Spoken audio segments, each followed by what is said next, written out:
Oke, jadi tugas saya hari ini diberikan tugas oleh Pak Moderator, itu bercerita tentang berbagi pengalaman memanfaatkan beasiswa luar negeri dan dalam negeri bagi ASN Jakarta 22 Agustus 2023. Nama saya Oni Bibin Bintoro, ini degree atau penggunaan gelar akademis yang tidak semuanya mungkin official saya pakai karena aturan di PNS itu harus dilaporkan kepada BKN. Tetapi semua degree saya adalah sekolah yang rata-rata memang diizinkan atau diberikan izin oleh institusi saya. Saat ini saya adalah Ketua Departemen Penelitian Pengkajian Korpri Nasional. Ini kalau misalnya ada pertanyaan silahkan email ke saya onibibinbintoro@brin.go.id. Jadi saya punya afiliasi sebagai preset di BRIN dan saya juga pernah menjadi saat ini menjadi visiting scholar di Kellogg Northwestern, visiting faculty Kellogg of School Management Northwestern University. Saya taruh di sini simply karena LPDP itu prestisius sekali, beasiswa yang diberikan itu hanya kepada universitas terkenal. Jadi saya taruh ini karena untuk menunjukkan saya sendiri juga dosen di sebuah universitas terkenal yang termasuk dalam list dari LPDP. Kemudian, kenapa ini menarik? Karena acaranya ini memang acara yang ditunggu-tunggu oleh para ASN, persis seperti pengantarnya oleh Profesor Zudan, termasuk berbagai pertanyaan. Beasiswa ASN ini penting karena seorang ASN tentunya harus mampu menaikkan kompetensinya. Jadi perlu pendidikan lanjutan. Pada saat yang sama, sebenarnya negeri ini butuh SDM yang lebih baik lagi, terutama untuk Indonesia Emas 2045. Artinya yang dibutuhkan itu agar birokrasi kita juga menjadi birokrasi kelas dunia. Jadi kalau kelas dunia ya gimana caranya? Di antaranya harus sekolah ke luar negeri ataupun sekolah lebih baik lagi. Jadi dalam negeri ataupun luar negeri. Tapi dalam kelas dunia. Tujuannya mudah-mudahan bisa menginspirasi sahabat-sahabat, kolega ASN, teman-teman maupun adik-adik yang sedang mencari peluang beasiswa. Nah, ini acaranya hari ini saya dikasih waktu 20 menit, 9.20 sampai 9.40. Nama saya Oni Bintoro, ASN sejak 86 di BPPT Kemristek BRIN, karir preset BRIN, pendidikan saya sebenarnya saya kuliah pertama kali itu di UI Elektro dan di Informatika ITB pada saat yang bersamaan. Pada zaman itu ada beasiswa yang sekarang disebut namanya beasiswa Habibie, tapi sebenarnya program pemerintah untuk memperbanyak insinyur karena diperkirakan Indonesia akan tinggal landas. Sehingga saya sekolah pada saat itu di TU Delft, dan TU Delft sendiri masuk daripada list target school, target universitas, makanya saya taruh bold. Tapi kemudian ternyata berubah strategi karena pada saat itu pemerintah butuh co-op, lebih banyak pengalaman, sehingga 2 tahun pengalaman saya adalah bekerja di Den Haag, jadi di TNO Naturkunde, jadi sebuah lembaga kayak BRIN dalam bidang applied physics, dan satu lagi dalam Telkom karena background saya informatika. Saya kembali tahun 94, tahun 96, 97 saya pergi untuk menjadi VDI Suara, dikirim ke Australia National University dengan beasiswa namanya MREP ADB. Ternyata 96-97 saya harus pergi lagi, jadi sebenarnya ini perginya kecelakaan yang ke Messi tahun 97-99. 99 saya kembali lagi, tahun 2001-2003 saya aktif. Jadi rata-rata ini saya mendapatkan beasiswa namanya dari Stunet, ini pemerintah Belanda, untuk mengambil gelar namanya MBA, Master of Business Administration and Master of Business Informatics. 2014-2015 saya memperoleh beasiswa dari Northwestern University untuk menjadi future professor kurang lebih. Di dalam negeri saya kuliah di sini, UI, ITB, ITS, award yang saya peroleh OFP, beasiswa Habibie, FAO, LEAD, MREP, NZODA, Stunet, DRC Kellogg, dan macam-macam lagi. Ini degree saya, dan kuliah saya di 4 benua, 5 negara, 10 universitas, 14 tahun di luar negeri, kuliah dengan beasiswa penuh. Yang saya mau ceritakan bahwa saya status pegawai negeri, sekarang sudah memiliki rencana karya satya 30 tahun, pada zaman itu belum ada LPDP. Jadi hampir semua beasiswa yang saya peroleh dari pemerintah asing, pemerintah luar negeri. Nah, kalau sekarang sudah ada LPDP. Jadi kalau dulu nggak ada LPDP. Hanya satu sebenarnya, jadi kalau ditanyain sebenarnya nggak hebat juga, karena pada tahun 86 sampai 94 saya memperoleh beasiswa dari OFP atau World Bank, yang sekarang itu disebut beasiswa Habibie, itu sebenarnya beasiswa pemerintah. Jadi kalau pernah dapat beasiswa sekali, selanjutnya lebih mudah. Kurang lebih pengantarnya itu. Nah, saya sebenarnya mau tunjukkan ini beberapa, tapi ini saya lewatin. Kenapa penting bagi ASN? Karena kita bisa meningkatkan kompetensi dan kapabilitas, kita bisa memperluas jaringan profesional, kita akan mampu berkontribusi lebih baik pada peningkatan kualitas layanan publik. Ini adalah gambar para menteri di kabinetnya Pak Jokowi yang terakhir. Yang menarik di gambar ini banyak sekali PNS yang juga pernah memperoleh beasiswa, kebanyakan di dalam negeri ataupun di luar negeri. Jadi kalau yang sekolahnya sama dengan saya ini Bu Retno Marsudi, lulusannya dari The Hague juga University, tapi banyak juga seperti Bu Sri Mulyani, Pak Bas, Pak Basuki, dan lain-lain. Yang rata-rata ketika mereka pegawai negeri, mereka memperoleh beasiswa ke luar negeri sehingga mereka meningkatkan kapasitasnya dan menjadi profesional yang di kabinet. Jadi kalau kita sebagai public servant, public service, kita juga pinginnya meningkatkan diri lagi, posisinya, karirnya, untuk bekerja lebih baik lagi buat negara. Dan di sini ternyata 22 dari 30 kabinet ternyata adalah profesional. Sehingga seorang pegawai negeri bukannya nggak mungkin kalau mau meningkatkan, terutama yang muda-muda, generasi Z, karena akan lebih banyak lagi yang dibutuhkan. Untuk beasiswa dalam negeri, jenis beasiswa yang tersedia untuk ASN di Indonesia banyak, tapi saya sekarang fokus kepada LPDP karena kita akan nunggu LPDP, ada beasiswa dari kementerian dan lain-lain. Nah, sekarang biasanya disebut LPDP. Di zaman saya, beasiswa itu banyak. Jadi, tadi saya ceritakan saya 8694, itu beasiswa yang banyak tadi selain beasiswa dari Kemristek, ada juga beasiswa dari Bappenas yang terkenal dengan OTO-nya, itu yang mungkin kebanyakan tadi kalau saya nggak salah lihat, judulnya tentang beasiswa LPDP Bappenas, biasanya untuk perencana di berbagai tingkatan, baik di pusat dan di daerah.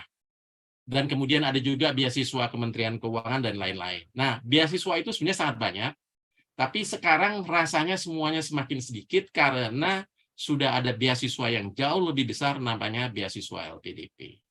Buat ASN, ini juga sebenarnya kesempatan, terutama baik sekolah di dalam negeri maupun di luar negeri. Buat ASN, dan kebetulan saya juga berkecimpung dalam soal beasiswa, itu ternyata ASN itu menurut saya underrepresented. Jadi, kalau dulu beasiswanya banyak, sekarang beasiswanya lebih sedikit buat PNS dan ASN. Saya yakin Pak Wilarso atau Pak Andin akan membantah, tapi faktanya in percentage pegawai negeri itu sangat kecil. Kalau Bapak lihat yang ada flexing di Instagram dan lain-lain, itu bukan pegawai negeri. Jadi kalau dulu biasanya beasiswa itu memang diberikan kepada pegawai negeri karena tidak akan ada isu pegawai negeri itu nggak pulang itu nggak ada itu, atau kecil lah kemungkinannya daripada sekarang.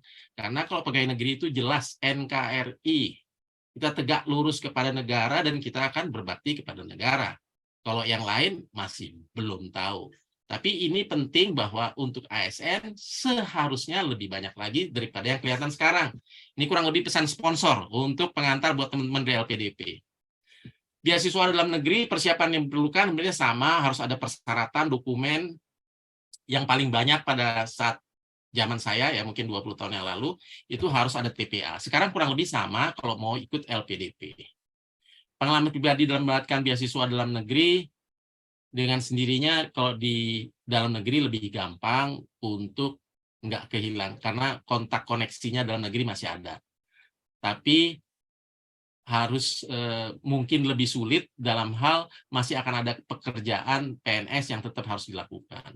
Ini ada manfaat dan tantangannya. Jadi kadang-kadang sudah lagi kuliah tapi ternyata masih ada tugas kantor. Kalau di luar negeri kayaknya udah sulit itu. Kalau di luar negeri pasti tugas belajar, kalau di sini mungkin masih tugas belajar atau apa satunya lagi, yang bebas belajar lah. Jadi diizinkan, izin belajar kalau yang dulu. Beasiswa dalam negeri, kesulitan keberhasilannya, ini saya harusnya ada foto ilustrasi tentang mahasiswa belajar di dalam negeri, universitas di Indonesia, tapi saya lupa pasang ini tulisannya. Kalau di luar negeri, zaman saya ada Fulbright, ada Chevening, ada Australian, ada Erasmus, ada Stunet yang tadi saya bilang, saya dapat beasiswa Stunet. di zaman ini sebenarnya semua beasiswa ini masih ada. Jadi Fulbright itu mungkin sekitar 20, S2, S3, dulu pernah ada waktu zamannya Pak Obama, ada beasiswa presiden, ada chevening ini biasanya sekitar, mungkin saya pikir sekitar 25, tapi kemungkinannya untuk PNS mungkin akan kecil. Australian Award Scholarship ini sekitar 300-an, biasanya ada afirmasi untuk PNS. Erasmus Plus, jadi bukan Erasmus Mundus ini, biasanya ini Erasmus yang bekerja sama dengan proyek tertentu. Saya sendiri dapat beasiswa dari Stunet, namanya Studeren in Nederland, ini punyanya Kedutaan Belanda, dan saya sempat menjadi sejenis board Dewan Pengarah dari Indonesianya selama 2004 sampai 2009, ada dua mantan Menteri Pendidikan, almarhum Pak Fuad Hasan, Pak Wardiman, wakil, ada rektor dari mungkin rektor UT, satu lagi wakil LSM kalau saya nggak salah Walhi, dan saya wakil dari alumni. Nah, Stunet itu punya jumlah 200, 100 master dan 100 yang lain. 100 yang lain. LPDP dari segi angka sekarang saya kira lebih banyak, tapi saya nggak tahu berapa percentage untuk ASN. Ini harapannya besar. Persiapan yang diperlukan sebenarnya persyaratan yang penting adalah persyaratan dokumen, TOEFL, IELTS. Kemudian juga yang paling penting sebenarnya menurut saya adalah bahasa Inggris. Ini yang menyebabkan para ASN itu agak kalah kalau misalnya harus pertandingan dengan yang biasa, yang dari luar gitu. Tapi umumnya PNS itu kan sudah lulus kayak TPA, untuk masuk PNS pegawai negeri kan ujiannya juga cukup sulit, sehingga menurut saya pada prinsipnya seorang ASN itu layak untuk sekolah ke dalam negeri atau luar negeri tanpa tes. Karena mereka sudah lulus tes yang juga luar biasa sulitnya, yang tesnya hampir sama seperti yang dilakukan oleh LPDP. Bahkan kita harusnya nggak perlu bikin esai karena mereka sudah tahu apa kerjanya. Kalau yang di sana itu masih membuat esai. Atau membuat namanya letter of intent ataupun keinginannya di masa depan. Tapi kalau Anda pegawai negeri, kita udah tahu bahwa kita akan bekerja di sini, yang tadi kurang lebih tujuannya suatu saat karir Anda naik sebagai profesional. Kemudian kesulitan yang lain memang soal adaptasi budaya, bahasa, dan jaringan. Jadi kesulitannya sekolah ke luar negeri itu memang culture shock yang banyak. Tapi buat saya, kalau pernah tinggal di sana, saya kira kalau 1 tahun, 2 tahun mungkin masih nggak cukup. Kalau lebih dari itu rasanya you can swim easily. Jadi Anda bisa hiduplah di luar negeri, hampir sama seperti saya tinggal di Jakarta. Karena bahasanya, budayanya sudah malah kadang-kadang betah. Dan itu juga yang menyebabkan banyak orang tadi terjadi brain drain. Tapi tadi kalau misalnya pegawai negeri rasanya punya tugas akan kembali. Jadi adaptasi budaya, luar negeri, ilustrasi Mas. Ini foto saya ketika saya pada saat itu sudah lulus dari Rotterdam. Kemudian saya kerja di Asian Development Bank, tapi cuma internship, ditawarkan pada saat itu oleh mantan Menteri Keuangan, Pak Yusuf Anwar, untuk langsung di Asian Development Bank, tapi problemnya topik saya pada saat itu tentang IT. Kemudian ketika saya balik ke BPPT, ternyata saya ikut tes untuk kerja di OPEC. Saya dapat endorsement, simply karena bahasa Inggris, jadi karena bahasa Inggris menurut saya, dalam bidang IT, tapi ternyata OPEC pada saat itu, kemudian Bank Indonesia keluar dari OPEC, ini tahun 2005 kalau saya nggak salah. Jadi saya nggak berhasil, nggak jadi itu. Padahal kalau naik pesawatnya bisnis kelas, bukan economic class. So OPEC itu Organization Petroleum of Exporting Country, jadi negara-negara pengekspor minyak, ada 11-12 negara, Indonesia salah satu, ini kumpulannya para raja minyak. Orang Indonesia biasanya ada sekitar 3-5 orang. Jadi kenapa saya bisa? Karena pengalaman luar negeri, pernah tinggal dekat sana, jadi buat orang sana oke. Kedua, bahasa Inggrisnya. Tapi sebagai PNS, ini sebagai PNS nih harusnya. Tips saran untuk yang berminat, penting mengetahui passion dan tujuan karir. Anda harus tahu passion-nya apa, tujuan karir Anda apa. Jadi rasanya juga nggak mungkin juga kalau misalnya di bidangnya Anda bekerja di Kementerian ESDM, tapi Anda tertariknya dalam bidang yang mungkin di luar Kementerian ESDM, walaupun pada prinsipnya pegawai negeri itu kan maksudnya semi general, cuman dari awal sekarang sudah ada model-model jabatan fungsional, sehingga kalau ditanyain justru PNS itu lebih tajam kalau ketika ditanyakan tentang tujuan karirnya, karena udah lebih tahu daripada yang di luar yang belum begitu tahu. Memilih program studi dan universitas yang sesuai, biasanya sudah juga universitasnya juga sudah bisa diterapkan. Jadi kalau misalnya engineering tadi mungkin kemungkinan Delft, MIT, ataupun yang lain-lain. Tapi LPDP itu harus diceritakan bahwa sekolah untuk pergi ke Amerika itu ternyata sangat sulit. Saya sering mengajar atau memberikan bimbingan terutama untuk GMAT dan GRE. Bisa cari di internet. Itu biasanya teman-teman LPDP biarpun jumlahnya banyak tapi jarang di sekolah top, katakanlah Ivy League-nya. Itu sangat jarang. Simply karena kita tidak terbiasa dengan model standardized test, apalagi untuk PNS. Nah, ini yang sebenarnya perlu diperjuangkan agar PNS itu lebih banyak dengan cara ada program persiapan.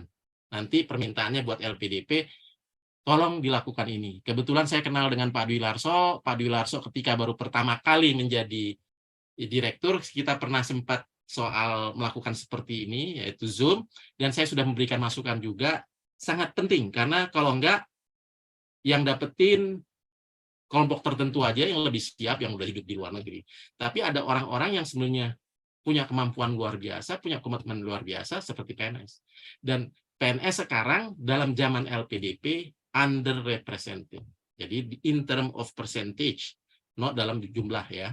Dan untuk itu harusnya tugasnya LPDP yang merupakan bagian dari Kementerian Keuangan untuk memberikan kesempatan. Jadi afirmative action-nya yang memberikan kesempatan agar lebih banyak pegawai negeri untuk masuk memperoleh LPDP baik di dalam negeri maupun luar negeri. Gimana caranya? Lakukan persiapan yang lebih baik. Kalau di Kemdikbud itu ada namanya beasiswa Indonesia Maju, mereka diberikan persiapan, namanya persiapan BIM kurang lebih 8 bulan atau 10 bulan. Itu rasanya yang diperlukan oleh PNS, baik itu dilakukan oleh instansi ataupun oleh LPDP. Karena kalau enggak, kita perginya ke universitas yang menurut saya harusnya bisa lebih baik. Jadi yang harus dimaksimalkan itu memang kalau tinggal di luar negeri, kita bisa magang. Ini contoh gambar magang industri di Australia. Tadi saya cerita, kalau kasus saya magang di sebuah lembaga riset namanya TNO, Institute of Applied Physics, bahasa Inggrisnya. Bahasa Belandanya TNO Natuurkunde. Kalau kemudian saya juga pernah bekerja di Telkom Industri di luar negeri. Yang rasanya pengalaman itu bisa dibawa ke sini. Kemudian juga saya punya kemampuan untuk melakukan networking, bikin konferensi, ini namanya AGERS yang tadi diceritakan oleh moderator, sehingga setiap tahun saya udah 6 kali menjadi organizer dari sebuah conference, Asia Pacific Conference on Geoscience, Electronic, and Remote Sensing. Tanpa pendidikan di luar negeri atau kesempatan bernetworking, ini agak sulit, walaupun mungkin nggak untuk semua orang. Kalau misalnya ada pertanyaan, silahkan. Nah, saya mau memberikan link yang LPDP bilang, LPDP Kemenq beasiswa targeted, beasiswa PNS, TNI, dan Polri 2023, silahkan di link. Persyaratannya sama, seperti yang sudah-sudah, tapi karena saya saat ini mewakili organisasi Korps Profesi Pegawai ASN Republik Indonesia atau Korpri, tentunya minta. Korpri itu ada sekitar 4 juta, Mas Dwi Larso, dan mungkin sebentar lagi mungkin dengan apa namanya, yang lain-lain bisa 2 juta tambah 6 juta, itu artinya jumlahnya sangat banyak. Tapi saya yakin underrepresented, boleh nanti Mas Dwi Larso ceritakan. Saya sebenarnya mau nanya, tapi ternyata saya udah dikirimin pertanyaan. Jadi ada beberapa pertanyaan, saya minta maaf. Nanti yang soal pertanyaan mungkin dikirim aja lewat email ke saya, karena sebentar lagi saya harus kasih ke Mas Dwi Larso yang soal mau pertanyaan. Dan ada beberapa pertanyaan yang tadi ternyata sudah dirangkum, nanti saya lanjutkan. Tapi tadi bahwa untuk PNS itu rasanya perlu sejenis afirmasi, bukan afirmasi, karena kalau dulu saya saja memperoleh beasiswa dari luar. Padahal saya pikir saya termasuk yang biasa-biasa aja, Pak Dwi Larso tahu, karena Pak Dwi Larso kawan saya, pernah sesama dosen di SBM ITB. Mudah-mudahan masih PNS. Saya masih PNS, Mas Dwi Larso. Terus, ini pertanyaannya, pemberian beasiswa adalah orang ke orang, bukan instansi, sehingga instansi sulit mendesain pemenuhan kebutuhan kompetensi ke depannya. Ini mudah-mudahan dijawab oleh Pak Andin ataupun Pak Dwi Larso. Jadi kalau dulu itu memang setiap instansi kadang-kadang punya beasiswanya ataupun tadi berkonsultasi ke UTU Bappenas atau tadi mungkin Bappenas, sehingga bisa disesuaikan. Nah, sekarang seperti ini nggak ada karena LPDP itu membuat orang mendaftar sebagai individu. Jurusan yang diambil staf seringkali bukan yang dibutuhkan oleh instansi dan tidak bisa ditolak karena yang bersangkutan mencari dan tes sendiri. Jadi kalau ditolak, belum tentu kesempatan itu datang 2 kali. Itu juga masalahnya. Yang ketiga, bisakah instansi mendapat kuota sesuai kebutuhannya dari LPDP agar kebutuhan kompetensi tercapai. Jadi dengan model aglomerasi, jadi LPDP itu kurang lebih mengambil resources dari semua instansi dijadiin satu, jadi sekarang semuanya harus lewat LPDP, padahal dulu saya kira scatter di banyak tempat, mudah-mudahan sebenarnya dengan lebih merger ataupun lebih besar itu lebih mudah. Tetapi kalau diceritakan sekarang rasanya underrepresented ketimbang yang tadi saya lihat bukan yang PNS. Dan ini menurut saya tujuannya bagus, Pak Dwi Larso, ini masukan, tapi jangan lupa kami sebenarnya jadi organisasinya PNS atau birokrasi yang 4 juta dan mungkin sebentar lagi nambah, itu organisasi yang sangat dibutuhkan kalau Indonesia maju tahun 2045. Hanya dengan birokrasi yang bagus, kompeten, dan punya kapasitas-kapabilitas yang makin maju. Dan kapabilitas-kapabilitas itu resource-nya dimiliki oleh LPDP. Jadi kami nggak minta LPDP sebagai sekedar sinterklas. Memang LPDP punya tugas untuk membuat organisasi birokrasi ini lebih kompeten. Saya minta juga jawabannya. Ini pertanyaannya sebenarnya pertanyaan titipan. Juga instansi sekarang dilarang punya alokasi untuk short course, itu tadi pertanyaan yang diajukan oleh Pak Profesor Zudan. Padahal ini penting bagi instansi untuk melakukan quick yield kompetensi yang diperlukan. Misalnya bisa nggak sih staf dari Pusdatin belajar tentang blockchain atau big data? Ada nggak alokasi short course untuk mereka?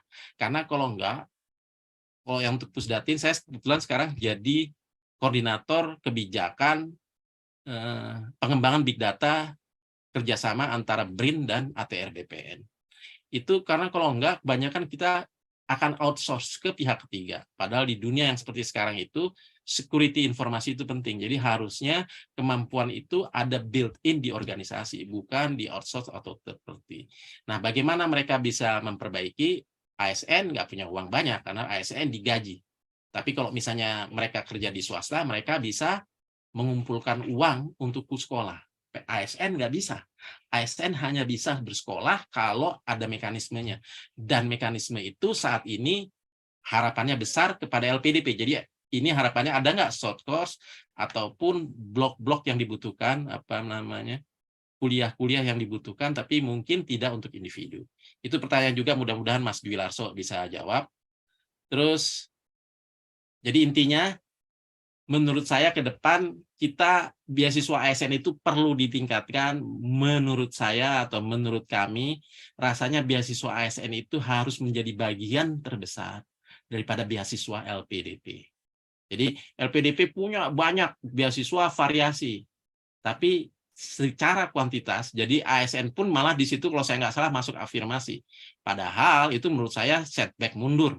Kalau dulu di zaman saya bahkan terbesar, bahkan setelah itu juga terbesar, kalau sekarang dianggap boleh untuk publik, tetapi ASN underrepresented. Ini perlu di-highlight nih, di bold. Mas Dwi Larso harus jawab pertanyaannya. Dan kualitas beasiswa ASN juga ditingkatkan. Kalau saya aja bisa sekolah di Delft, di Rotterdam, di Australian National University, di Northwestern, yang ada di ranking, tentunya masih banyak ASN muda yang bisa sekolah ke Harvard, ke MIT, ke Stanford, ke Columbia, ke ETH Zurich, ke Oxford, ataupun Cambridge dan kawan-kawan. Dan itu hanya mungkin kalau dilakukan persiapan. Karena dengan hanya ada persiapan yang khusus untuk itu, mereka akan bisa. Ini juga tugasnya LPDP. Karena kalau enggak, organisasi ini ada 4 juta orang yang perlu ditingkatkan, dan tahun 2045 hanya sebuah negara hanya akan maju kalau birokrasinya modern, adaptif, agile, ada di birokrasi, ada di individu, dan saat ini di Indonesia resource untuk meningkatkan itu terbesar dimiliki oleh LPDP. Untuk itu, ASN agar terus mengembangkan diri. Terima kasih atas perhatiannya. Mudah-mudahan saya nggak bisa pertanyaan nanti, saya kembalikan kepada moderator, tapi saya mau memperlihatkan apa yang dilakukan oleh Korpri. Jadi saya ada, ini setiap tahun Korpri ngasih award, 2016, 2018, 2019, 2020 ini ada Bu Retno Marsudi, ada Bu Siti Nurbaya, Pak Basuki, Pak Ali Mazi, setahu saya juga Bu Menteri Keuangan kalau saya nggak salah tahun lalu, jadi Bu Sri Mulyani yang merupakan pengawas ataupun koordinator daripada LPDP sebagai Menteri Keuangan.